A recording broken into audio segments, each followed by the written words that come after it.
श्रद्धाञ्जली हार्दिक श्रद्धाञ्जली हार्दिक श्रद्धाञ्जली हार्दिक श्रद्धाञ्जली चोला त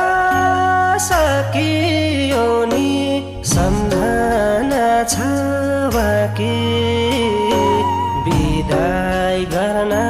बाध्य भए फुलको थुङ्गा राखी चोला त सकियो नि सम्झना छ बाँकी